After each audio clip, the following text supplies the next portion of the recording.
ప్రకాశం జిల్లా నాలుగులపలపాడు మండలం చదలవాడ గ్రామంలో వెలిసిన శ్రీ రఘునాయక స్వామి వారి 241వ వార్షిక కళ్యాణ మహోత్సవం ఘనంగా నిర్వహించారు.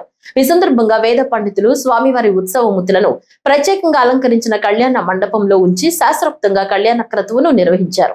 అయితే ఈ వేడుకలో ఒక అద్భుత దృశ్యం భక్తులను ఆకట్టుకుంది. ఆకాశ మార్గాన గరుడ పక్షి వచ్చి స్వామివారి గర్భాలయం చుట్టూ 3 సార్లు ప్రదక్షిణలు చేయడం ఈ క్షేత్ర ప్రత్యేకతగా భావిస్తున్నారు. గరుడ పక్షి దర్శనంతో భక్తులు గోవింద నామస్మరణతో మారుమ్రోగిపోయింది ఆలయం. అలాగే భద్రాచలం శ్రీ సీతారాముల వారి దేవస్థానం నుంచి తలంబ్రాలు చేరుకోవడంతో స్వామివారి కళ్యాణాన్ని మరింత వైభవంగా నిర్వహించారు. ఈ కార్యక్రమంలో భక్తులు పాల్గొని స్వామివారి ఆశీస్సులు పొందారు.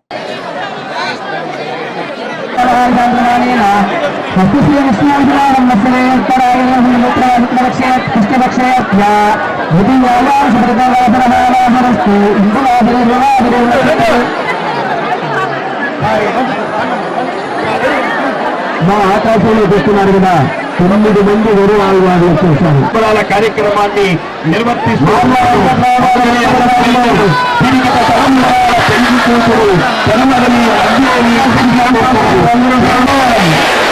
జై శ్రీరామ్.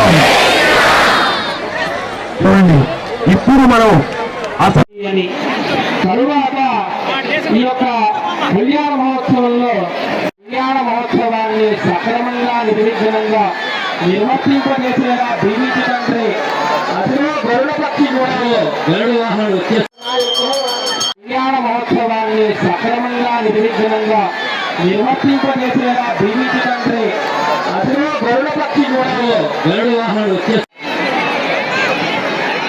మనం ఈ యొక్క